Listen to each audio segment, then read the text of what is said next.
ভারতের স্বাধীনতা এবং রাজ্য গঠন প্রক্রিয়া।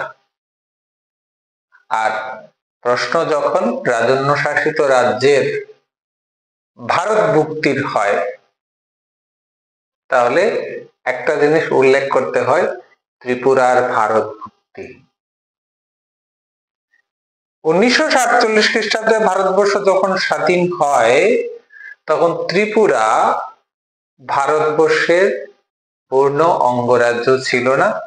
আমরা সবাই জানি যে 1972 খ্রিস্টাব্দের 21শে জানুয়ারি ত্রিপুরার ভারত ভুক্তি হয়েছে, ত্রিপুরা পূর্ণ রাজ্যের মর্যাদা পেয়েছে। এখন প্রশ্ন হচ্ছে, এই যে লম্বা জার্নি, কোন জার্নিতে ত্রিপুরা পূর্ণ রাজ্যের মর্যাদা পেয়েছে এবং ত্রিপুরা প্রথমে ভারত ভুক্তি হয়েছে কোন পরিস্থিতিতে হয়েছে? একটা কোয়েশ্চেন। দুইটা কোয়েশ্চেন হচ্ছে, ত্রিপুরা কিভাবে ভারত ভুক্তি হয়েছে। 3 নম্বর কোয়েশ্চেন হচ্ছে, ত্রিপুরা কেন্দ্রশাসিত রাজ্য হিসাবেও কিছুদিন সময় ছিল, সেটা প্রস্তাবিত ছিল এবং তার প্রতিবাদ হয়েছে। এটা একটা বিষয়। আরেকটা বিষয় সবচেয়ে গুরুত্বপূর্ণ, সেটা হচ্ছে ত্রিপুরার ভারত ভুক্তির ক্ষেত্রে সবচেয়ে বেশি গুরুত্বপূর্ণ ভূমিকা কে পালন করেছে।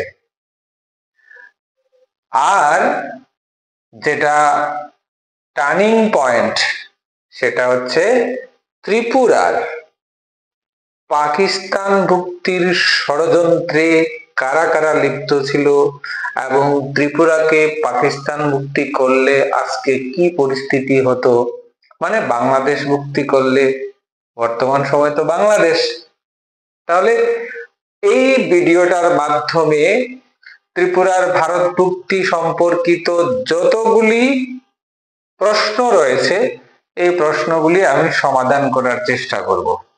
আর আরেকটা হচ্ছে, হরিগঙ্গা বসাক কে ছিলেন, গিরিজাশঙ্কর গুহ কে ছিলেন, যা কোন প্রতিনিধিকে ত্রিপুরার থেকে গণপরিষদে প্রস্তাবিত সদস্য হিসাবে পাঠানো হয়। এই ভিডিওর মাধ্যমে সবগুলি প্রশ্নের সলভ করব। তাহলে আর দেরি না করে আমার রাজ্য ত্রিপুরা রাজ্যের ভারত ভুক্তি এবং পূর্ণ রাজ্যের মর্যাদা কবে পেল, কিভাবে পেল, এই বিষয়টা নিয়ে আলোচনা করি। তাহলে শুরু করা যাক আজকের ক্লাস, ত্রিপুরার ভারত ভুক্তি। 1947 খ্রিস্টাব্দে যখন ভারতভুক্ত দ্বিখণ্ডিত হয়, পাকিস্তান ডোমিনিয়ন এবং ইন্ডিয়ান ডোমিনিয়ন, এই দুইটা ভাগে ভাগ হয়। আমরা সবাই জানি কিসের মাধ্যমে ভাগ হয়েছিল? মাউন্টব্যাটেন পরিকল্পনা। মাউন্টব্যাটেন পরিকল্পনা পাস হয় 3 জুন, যেটাকে জুন 3 পরিকল্পনা বলা হয়। এই জুন 3 পরিকল্পনায় কি বলা হয়েছিল? যে ভারতবর্ষে মোটামুটি 600টা রাজন্য শাসিত রাজ্য রয়েছে, মুসলমান সংখ্যাগরিষ্ঠ কিছু অঞ্চল রয়েছে, হিন্দু সংখ্যাগরিষ্ঠ অঞ্চল রয়েছে। তারা এই যে বিষয়টা, সেই বিষয়টাকে 3টি ভাগে ভাগ করেছিল।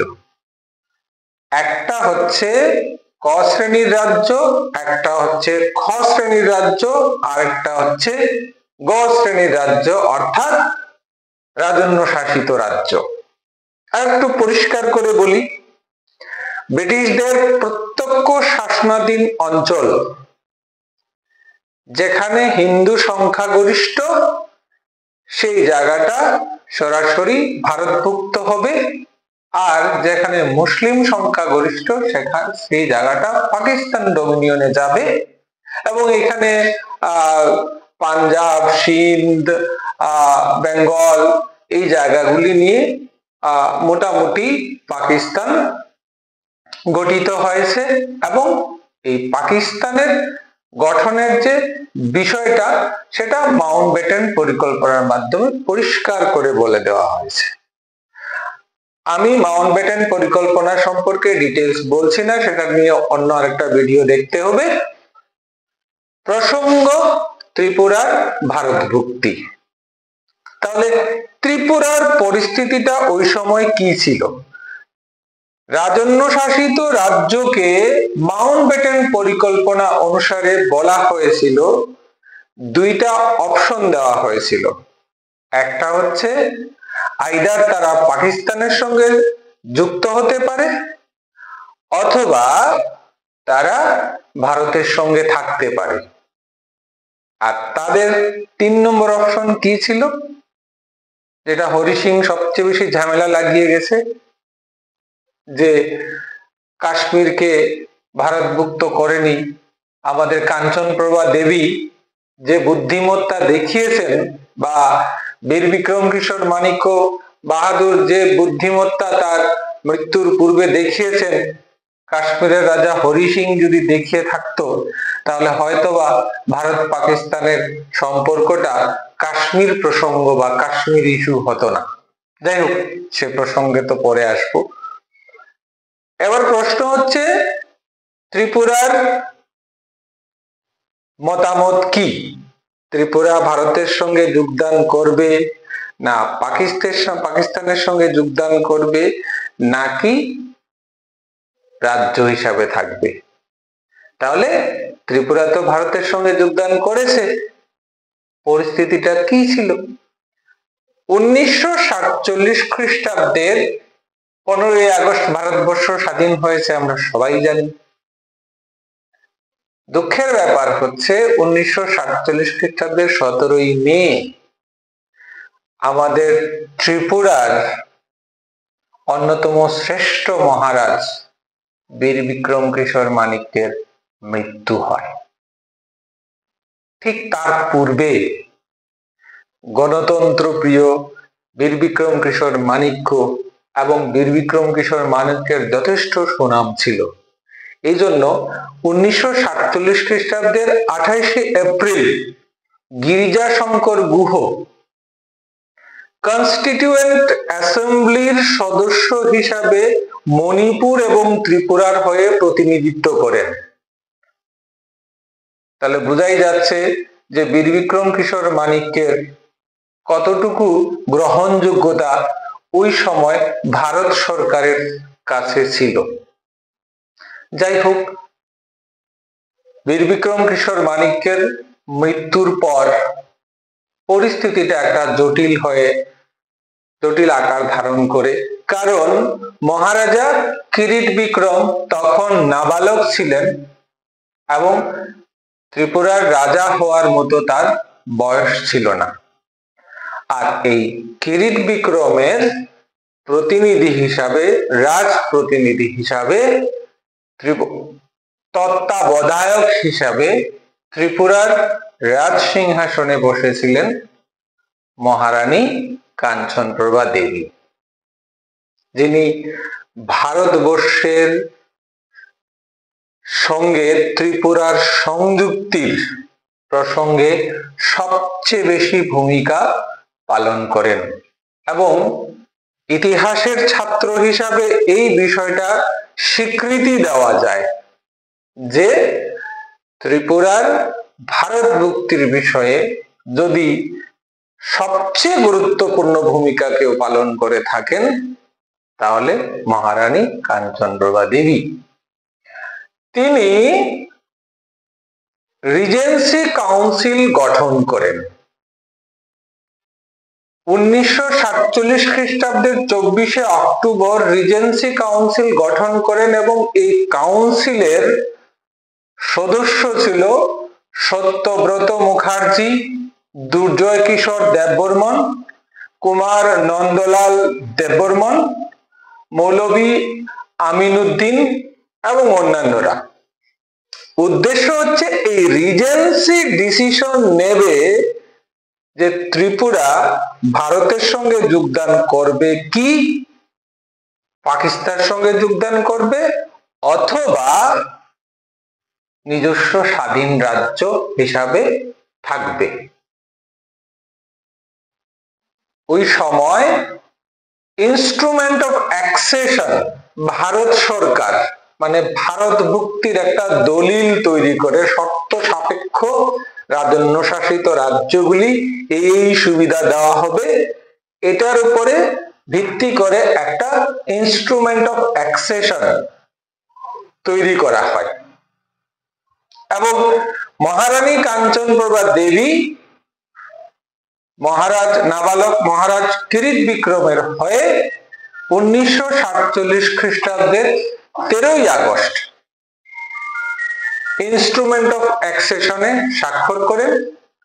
1947 খ্রিস্টাব্দের 11ই নভেম্বর রানী ঘোষণা করেন যে মহারাজা বীর বিক্রম কিশোর মানিক্য বাহাদুর মৃত্যুর পূর্বে ভারতবর্ষের সঙ্গে যোগদান করার তার মতামত ব্যক্ত করে গেছেন এবং তিনি ছিলেন গণতন্ত্র প্রিয়, স্বাধীনচেতা, পাশাপাশি জনগণের গণতান্ত্রিক অধিকার সম্পর্কে তার যথেষ্ট শ্রদ্ধা ছিল।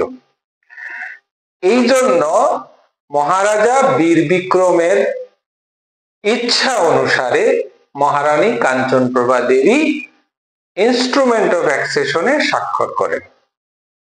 এবার আসছি দ্বিতীয় খুব ইন্টারেস্টিং ব্যাপার, ভিডিওটা হয়তো একটু লম্বা হবে।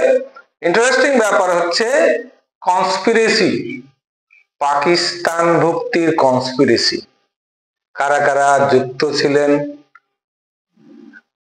রিজেন্সি কাউন্সিল গঠন করা হয় সত্যব্রত মুখার্জি, দুর্জয় কিশোর দেববর্মন, কুমার নন্দলাল দেববর্মন, মৌলভী আমিনুদ্দিন। এদের ম্যাক্সিমাম পাকিস্তানের সঙ্গে ত্রিপুরার সংযুক্তির জন্য ষড়যন্ত্র করেছিলেন। এর মধ্যে প্রধান ভূমিকা নিয়েছিলেন ওই সময় দুর্জয় কিশোর মানিক্য এবং দুর্জয় কিশোর মানিক্য পরে একটা স্যাংক্রাং দল তৈরি করেছিলেন এবং ত্রিপুরাতে বাঙালি অভিবাসন বিরোধী আন্দোলন চালিয়েছিলেন। এটা না হয় পরে অন্য একটা ভিডিওতে আলোচনা করব। এদের ম্যাক্সিমাম ত্রিপুরার ভারত মুক্তি সম্পর্কে রাজি ছিলেন না। এই সময় কুমিল্লায় মুসলিম ন্যাশনাল গার্ডকে ত্রিপুরা আক্রমণের আমন্ত্রণ জানানো হয়। যেমনটা আমরা দেখি যে সামটাইমস হিস্ট্রি রিপিট ইটসেলফ, যেমনটা আমরা দেখি যে ইব্রাহিম লোধির বিরুদ্ধে তার কাকা এবং রানা সঙ্গ এরা কি করেছিল, বাবরকে আমন্ত্রণ জানিয়েছিল আর বাবর পরে সিংহাসন দখল করে ভারতবর্ষে মুঘল সাম্রাজ্যই তৈরি করে দিলেন। তাহলে এই যে কুমিল্লায় মুসলিম ন্যাশনাল গার্ডকে ত্রিপুরা আক্রমণের আমন্ত্রণ জানানো হয়েছিল, এই খবরটা চাউর হয়ে যায়, প্রকাশিত হয়ে যায়। কথায় আছে কোনো কিছু গোপন থাকে না, দেওয়ালেরও কান আছে। তাহলে তখন প্রজামণ্ডল সমিতি এবং ত্রিপুরার বিশিষ্ট কিছু ব্যক্তি এর বিরুদ্ধে প্রতিবাদ জানান। আর ঘটনাচক্রে ওই সময় রানী কাঞ্চনপ্রভা দেবী শিলংয়ে ছিলেন। আর শিলংয়ে এই প্রজামণ্ডল সমিতির থেকে কিছু লোক, হয়তোবা কারোর পরিচিত থাকতে পারে, যারা ত্রিপুরার আছেন পরিচিত থাকতে পারে, আমি ব্যক্তিগতভাবে কাউকে চিনি না, শুধু একটা নাম সম্পর্কে আমি খুব ভালো করে জানি এবং ওই একটা রাস্তার নামকরণ করা হয়েছে হরিগঙ্গা বসাক রোড। আমি এই হরিগঙ্গা বসাককে তাও বলছি। প্রভাত রায়, জয় সিংহ, কালুচন্দ, প্রফুল্ল রায় এবং হরিগঙ্গা বসাক শিলংয়ে যান। ওইখানে শিলংয়ে গিয়ে এই যে পাকিস্তানের সঙ্গে যে ভারত মানে ত্রিপুরার সংযুক্তির যে ষড়যন্ত্র, এই ষড়যন্ত্রটাকে ফাঁস করে দেন। রানী বিপদ বুঝে তড়িঘড়ি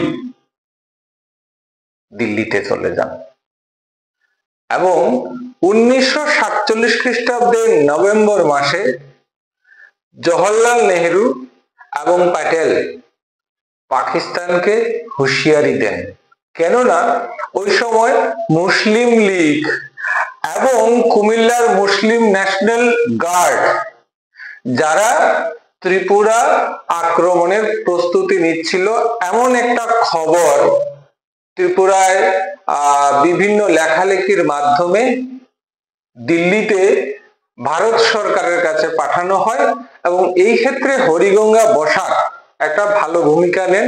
অবশ্যই অন্যান্যরাও ছিলেন, সব দলিল পাওয়া যায় না, তবে এখানে প্রভাত রায়, জয়সিংহ, কালুচন্দ, প্রফুল্ল রায়, হরিগঙ্গা বসাক প্রমুখদের যথেষ্ট ভূমিকা ছিল। 1947 খ্রিস্টাব্দের 27শে নভেম্বর রাজ্যরত্ন সত্যব্রত মুখার্জিকে বরখাস্ত করা হয়, কেননা সত্যব্রত মুখার্জি আর দুর্জয় কিশোর মানিক্যের তখন তাদের যে এই ষড়যন্ত্রের বিষয়টা মোটামুটি সামনে চলে আসে। 20শে ডিসেম্বর এবি চ্যাটার্জি ত্রিপুরার দেওয়ান হিসাবে নিযুক্তি পান, আর এই যে রিজেন্সিটা তৈরি করা হয়েছিল, রিজেন্সি থেকে বাকি সদস্যদের বরখাস্ত করা হয়।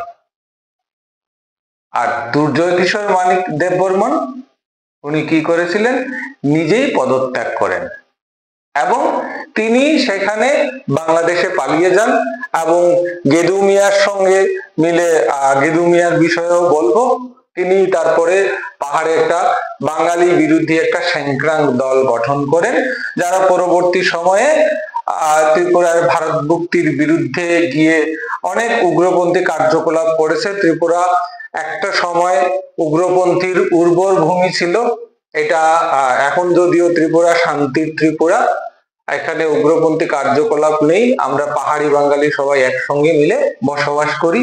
কিন্তু ত্রিপুরাতে যে এই গণতন্ত্র দিবসে কালো পতাকা দেখানো, স্বাধীনতা দিবসে কালো পতাকা দেখানো, এটা সূত্রপাত হয়েছিল ওইখান থেকে। যাই হোক, 1949 সালের সেপ্টেম্বরে সিঙ্গেল রিজেন্ট হিসাবে কাঞ্চনপ্রভা দেবী যখন দেখলেন যে কেউ তার কথা মানছে না এবং এরা পাকিস্তানের সঙ্গে ষড়যন্ত্রে লিপ্ত রয়েছে, তিনি কাউকে বিশ্বাস করেননি এবং শেষ পর্যন্ত পুরো কাউন্সিল ভেঙে দিয়ে তিনি রিজেন্ট হন। মহারাজার পক্ষে অর্থাৎ কিরিট বিক্রমের পক্ষে মার্জার এগ্রিমেন্টে স্বাক্ষর করেন, আর এটা কার্যকর হয় 1949 খ্রিস্টাব্দের 15ই অক্টোবর। তাহলে এরপর থেকে ত্রিপুরাতে আর রাজা বলে কেউ থাকলেন না। তাহলে কি ত্রিপুরাতে গণতন্ত্র চলে আসলো? ত্রিপুরা কি ভারতের পূর্ণ রাজ্যের মর্যাদা পেয়ে গেল? না, এই জার্নিটা আরো লম্বা রয়েছে। 1950 খ্রিস্টাব্দের আমাদের ত্রিপুরা রাজ্য গ শ্রেণীর রাজ্য হিসাবে ঘোষণা করা হয় এবং 1956 খ্রিস্টাব্দে কেন্দ্রশাসিত রাজ্য হিসাবে ঘোষণা করা হয়। কিন্তু ত্রিপুরার আপামর জনগণ এবং ত্রিপুরার রাজ পরিবার অন্যান্যরা ভারত সরকারের মার্জার এগ্রিমেন্টে স্বাক্ষর করার পর যে সুবিধা পাওয়ার কথা ছিল, যে প্রতিশ্রুতি ছিল প্রাথমিক পর্বে, সেই প্রতিশ্রুতির অনেকটাই বাস্তবায়িত হয়নি। ত্রিপুরাতে এর বিরুদ্ধে যথেষ্ট প্রতিবাদ ধ্বনিত হয় এবং 1963 খ্রিস্টাব্দে 30 সদস্য বিশিষ্ট একটা বিধানসভার আদলে একটা কমিটি গঠন করা হয়। এই 30 সদস্য বিশিষ্ট অর্থাৎ বিধানসভার প্রাক মুহূর্তে যে পরিকাঠামোটা থাকে তার মতো করে, কিন্তু তারপরেও ত্রিপুরাতে পূর্ণ রাজ্যের মর্যাদা বা ত্রিপুরা বিশেষ সুবিধাপ্রাপ্ত ভারতবর্ষের রাজ্য পুনর্ভুক্তি নামক যে সুবিধা পাওয়ার কথা সেটা ত্রিপুরা পাচ্ছিল না। অবশেষে উত্তর পূর্ব এলাকা সমূহ পুনর্গঠন আইন পাশ হয় 1971 খ্রিস্টাব্দে। আর এই অনুযায়ী 1972 খ্রিস্টাব্দের 21শে জানুয়ারি ত্রিপুরাতে 60 সদস্য বিশিষ্ট একটা বিধানসভা গঠন করা হয়। আর ওই বিধানসভায় থেকে ত্রিপুরার পূর্ণ রাজ্যের মর্যাদা পায়। সেখান থেকে আজ অবধি ত্রিপুরা ভারতবর্ষের একটা সম্পূর্ণ পূর্ণ রাজ্য, গণতান্ত্রিক রাজ্য, এবং ত্রিপুরার প্রথম রাজ্যপাল রাজ্যপাল মনোনীত হন বি.কে. নেহেরু। এইভাবে দীর্ঘ একটা প্রক্রিয়ার মাধ্যমে ত্রিপুরা ভারতবর্ষের প্রথমে একটা গ শ্রেণীর রাজ্য, পরে কেন্দ্রশাসিত রাজ্য এবং সর্বোপরি পূর্ণ রাজ্যের মর্যাদা পায়। আমরা কিছুদিন আগে পূর্ণ রাজ্যের মর্যাদা দিবস পালন করেছি। ভিডিওটা যদি ইনফরমেটিভ লাগে, ভালো লাগে, সবার কাছে একটা লাইক আশা করব, একটা কমেন্ট আশা করব। অবশ্যই শেয়ার করে অন্যদের জানার সুযোগ করে দেবেন। নমস্কার।